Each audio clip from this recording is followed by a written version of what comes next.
तो नमस्ते दोस्तों, आप सभी का स्वागत है एक बार फिर से।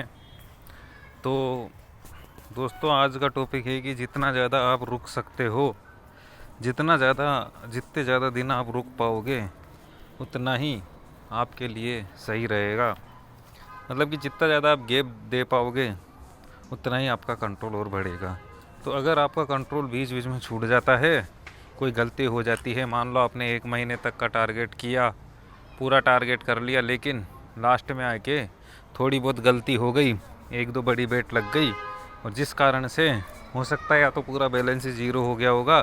लेकिन अगर आपने 1 महीने तक पूरी प्रैक्टिस करी होगी, पूरा कंट्रोल किया होगा, तो आपके अंदर इतना तो कंट्रोल होगा ही कि आप पूरा ज़ीरो नहीं कर पाओगे।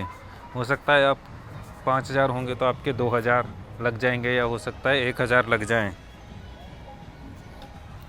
तो जितना ज़्यादा दोस्तों आप रोक सकते हो उतना ही ज़्यादा आपके लिए सही रहेगा।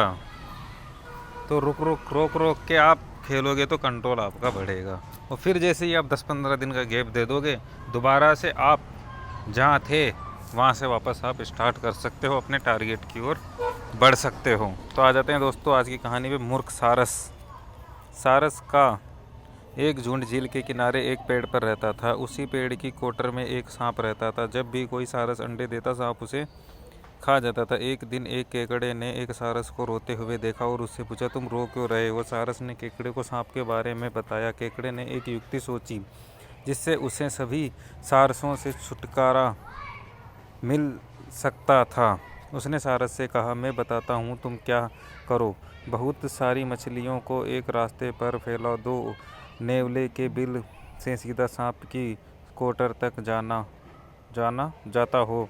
नेवला इस तरह सांप तक पहुंच जाएगा और उसे मार देगा, क्योंकि वह दोनों दुश्मन हैं। सभी सारस मान गए और उन्होंने मिलकर रास्ते पर मछलियां बिछा दी। नेवला मछलियों के जरिए सांप के बिल तक पहुंच गया और उसे मार डाला। उसके ये बाद नेवले ने सारसों को देखा और पेड़ पर चढ़कर उन्हें भी मार दिया।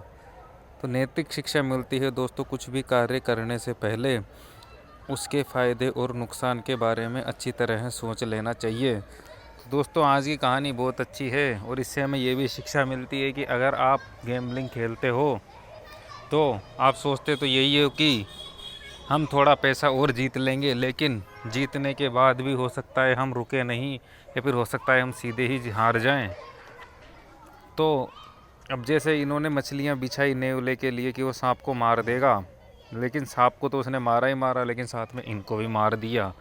तो हो सकता है कि हमारे साथ भी ऐसा ही होता होगा कि हम पैसे जीतने तो जाते हैं, लेकिन जो हमारे पैसे होते हैं वो भी चले जाते हैं। तो इसलिए हमें सोच समझकर और प्लानिंग के साथ ही काम करना चाहिए। और यही इस कहानी में भी नैतिक शिक्षा मिलती है कि कुछ भी कार्य करने से पहले उसके फ़ायदे और नुकसान के बारे में अच्छी तरह से सोच लेना चाहिए। तो फ़ायदे और नुकसान के बारे में गैम्बलिंग में हमें यही सोच लेना चाहिए कि ये पैसे चले गए तो हमें कोई दिक्कत तो नहीं होगी। तो इसलिए हमें उतने ही पैसों का रिस्क लेना चाहिए जितना आप झेल सकते हो। अगर आप महीने का 1,000 रुपये झेल सकते हो तो 1,000 रुपये से खेलो।